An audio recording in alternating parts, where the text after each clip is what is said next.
Audio check, 1 2 1 2 1 2. Audio check for main cam. Oh, you need, okay.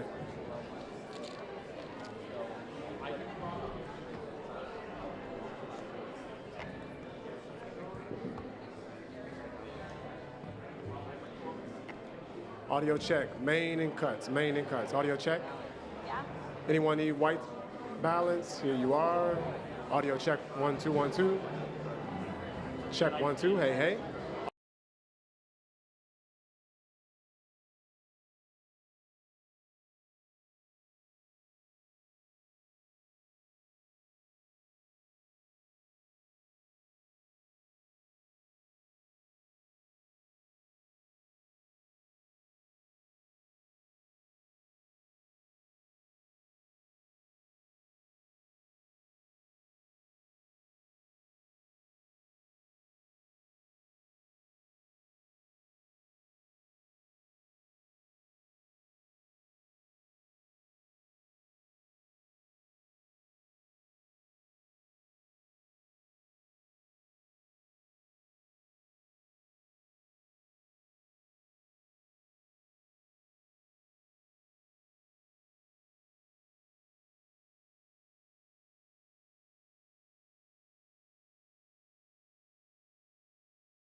Some TV stuff.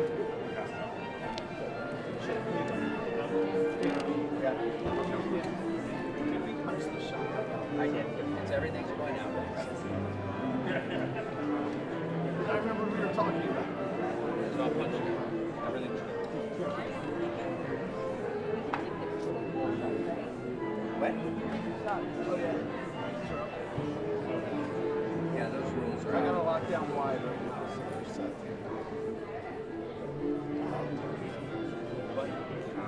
Everything's fair game unless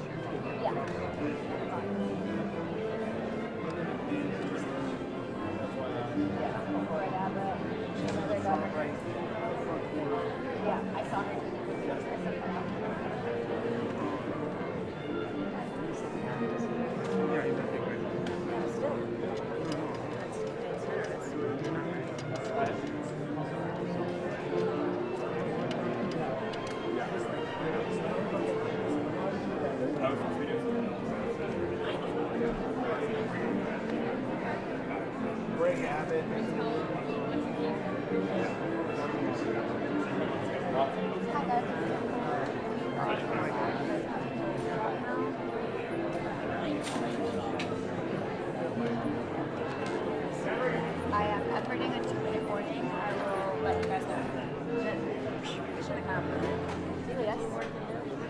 Abbott, Braun, DeWine.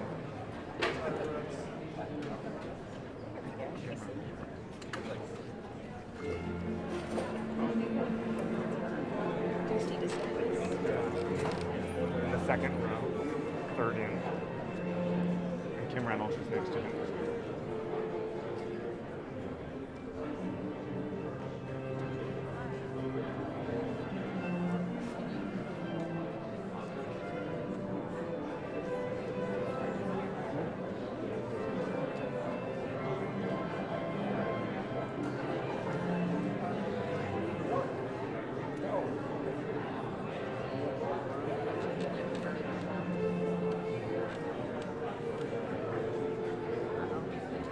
Yes, we can. I'm coming back here. Okay. And so are you. Yeah, I just teased them. Ask him where he'll be when you sign. Where will you be when you sign? Like right here. Like here? Here. Right here. Okay.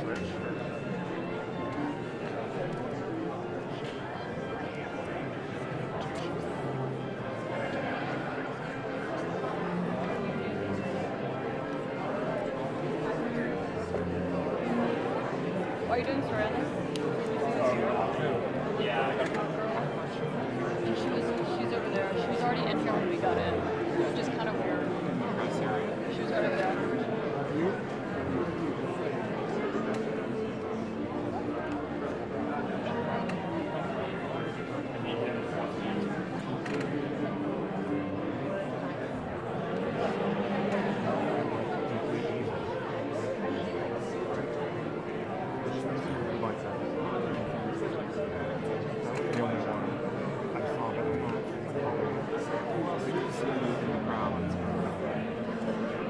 DeSantis, Abbott, they're all in the front row. So they're in the second row. Yeah. Iowa, Governor.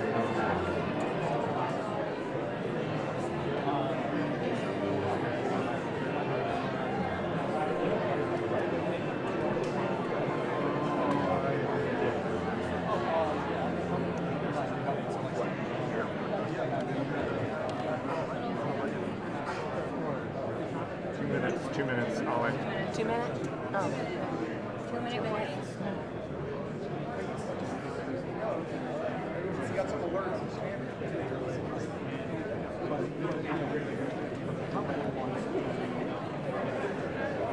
Now I'm going to come up on here a little bit. Let's make sure that doesn't bother you, okay? Now, how about you?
Ladies and gentlemen, the President of the United States.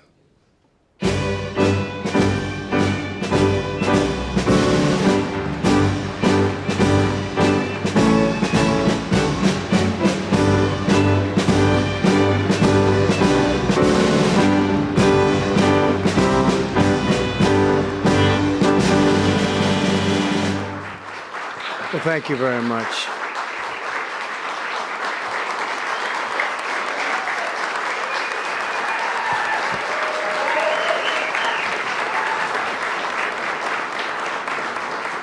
Thank you very much, everyone. And I'd like to start by saying that our country is doing very well. Things are, as you can see, doing quite well. Please sit down. Before we begin, I just want to announce that I signed a proclamation a few moments ago honoring the 250th anniversary of Patrick Henry's famous speech to the Second Virginia Convention, in which he declared very well-known, very famous words, "Give me liberty or give me death." Has anyone heard the phrase? I think most of you have.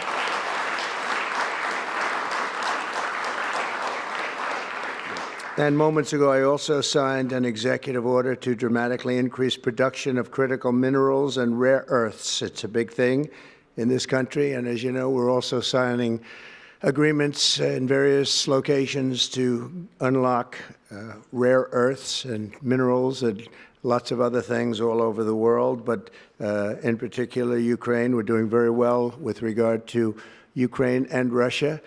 And one of the things we are doing is signing a deal very shortly with respect to rare earths with Ukraine, which they have tremendous value in rare earth, and we appreciate that.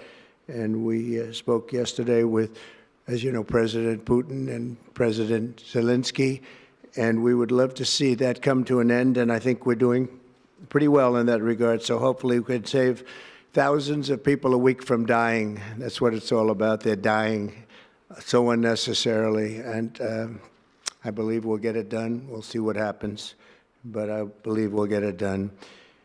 Today we take a very historic action that was 45 years in the making. In a few moments, I will sign an executive order to begin eliminating the Federal Department of Education once and for all.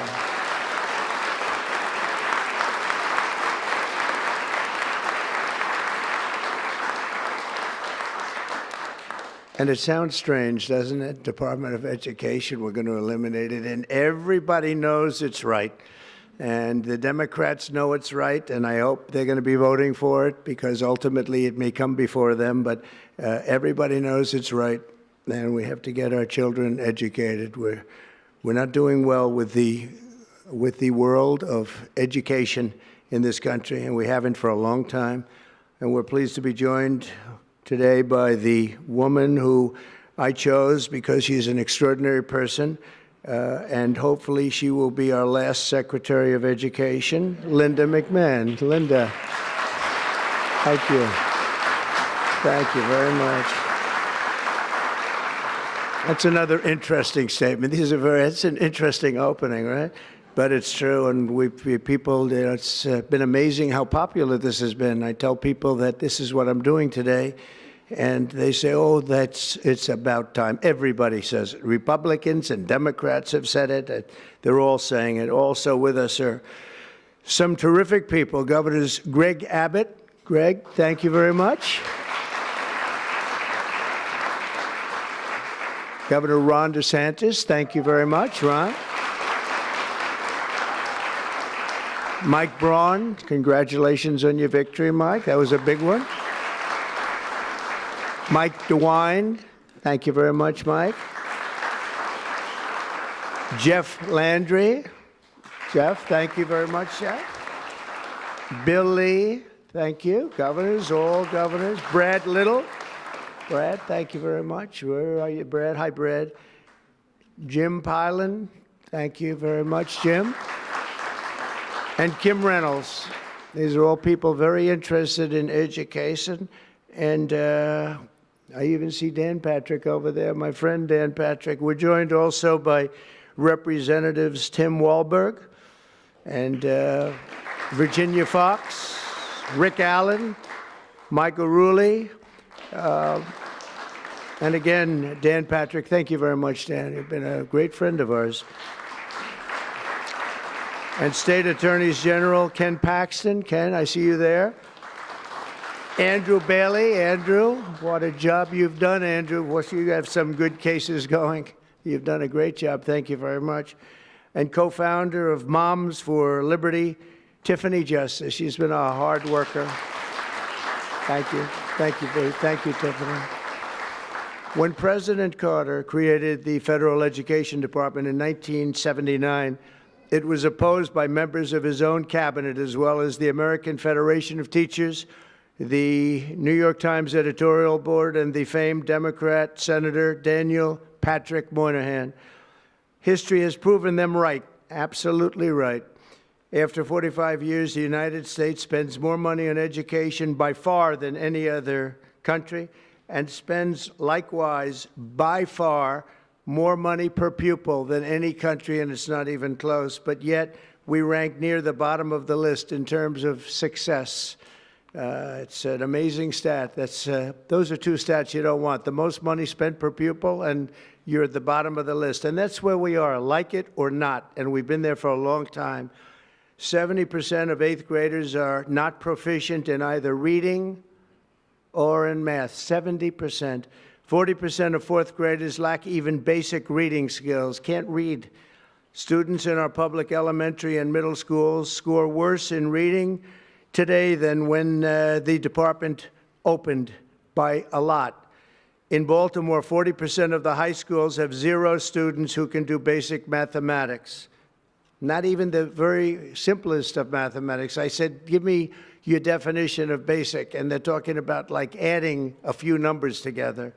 Despite these breathtaking failures, the department's discretionary budget has exploded by 600% in a very short period of time, and it employs bureaucrats in buildings all over Washington, D.C. And as a former real estate person, I will tell you, I ride through the streets of Washington, and it says Department of Education, Department of Education. I said, how do you fill those buildings? It's crazy what's happened over the years. I'm pleased to report that after offering these federal employees 2 generous buyout options, and they were very generous, and they're good people, but they were very generous. My administration has initiated a reduction in force, and we're already cutting numbers that were really surprising to a lot, that we were able to do it so successfully. And we've cut the number of bureaucrats in half. 50% have taken office, which is great.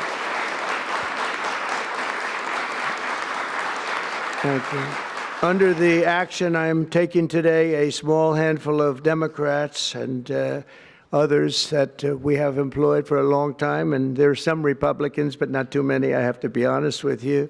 But the department's useful functions, and such as, and they're in charge of them, Pell Grants, Title I funding, resources for children with disabilities and special needs will be preserved, fully preserved. They're all going to be so. If you look at the Pell Grants, it's supposed to be a very good program, Title I funding and resources for children with special disabilities and special needs.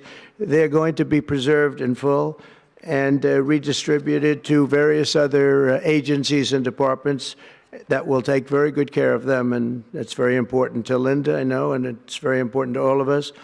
But beyond these core necessities, my administration will take all lawful steps to shut down the department. We're going to shut it down, and shut it down as quickly as possible. It's doing us no good. We want to return our students to the states, where just some of the governors here are so happy about this. They want education to come back to them, to come back to the states, and they're going to do a phenomenal job. You know, if you look, Denmark, Norway, Sweden, I have to tell you, I give them a lot of credit. China's top 10. And so we can't now say that bigness is making it impossible to educate, because China is very big. But you have countries that do a very good job in education. And I really believe, like some of the governors here today, from states that run very, very well, including a big state like Texas, but states that run very well are going to have education that will be as good as Norway, Denmark, Sweden, and those top Finland, those top countries that do so well with education. I think they'll do every bit as well. And what do you think about that, Governor? Do you agree? Huh? I think so. Ron, do you agree? I think so. Florida? Iowa? That's right. I really believe that. They'll be as good as any of them. And then you'll have some laggards, and we'll work with them. And we can all tell you who the laggards will be right now, probably, but let's not get into that. But we'll work with them, and we're going to make them, they'll do a job. I think they'll do a job, and they'll go to sections of the state. For instance, New York, you'll have a Manhattan, and you'll have a Suffolk County, and you'll have Nassau County, and you'll have Westchester County. You'll do 4 or 5 or 6 of them. You have upstate New York, and those counties, I think, are going to do very well. And I think ultimately Manhattan should do very well. But we'll break it down into sections, and I think it'll be really, really good. And they're going to be probably the tougher ones, but I think they have a chance to do really well. But we're going to be returning education very simply back to the states where it belongs, and this is a very popular thing to do, but much more importantly, it's a common sense thing to do, and it's going to work. Absolutely, it's going to work. And I can tell you from dealing with the governors and others in the state, they want it so badly. They want to take their children back and really teach their children individually. Probably the cost will be half, and the education will be maybe many, many times better. So we look forward to this. I want to just make one little personal statement. Teachers, to me, are among the most important people in this country, and we're going to take care of our teachers. And I don't care if they're in the union or not in the union. That doesn't matter.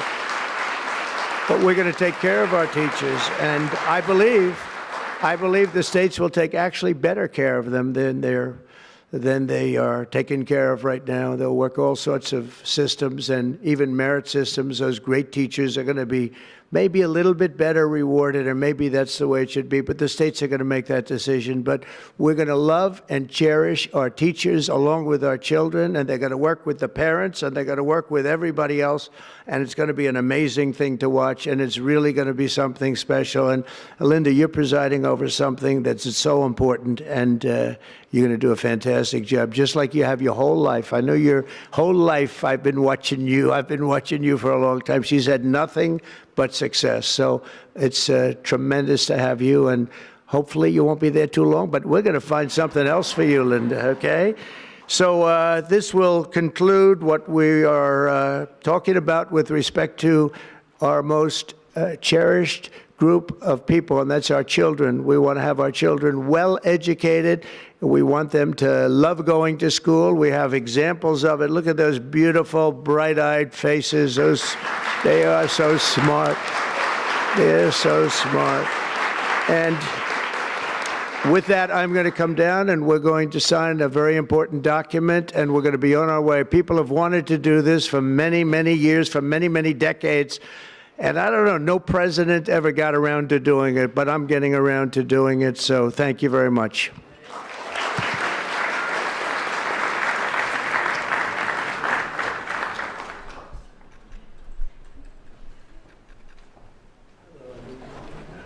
Good-looking people here.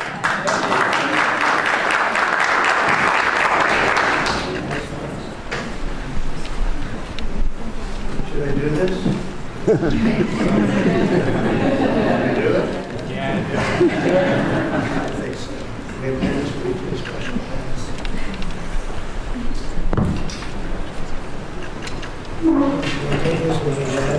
was very lucky. I signed another document that turned out to be very good for the country, and I said, let's use that same pen. I don't know, is anybody superstitious? Ron, are you superstitious? Let's use that same pen.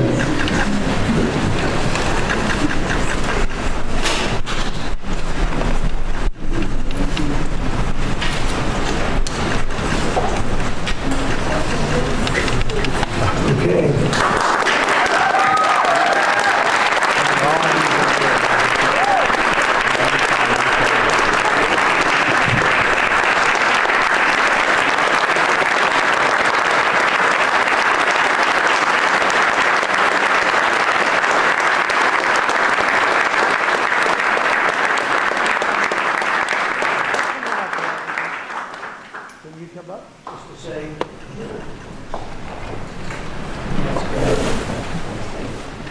important, big factory here. Good luck.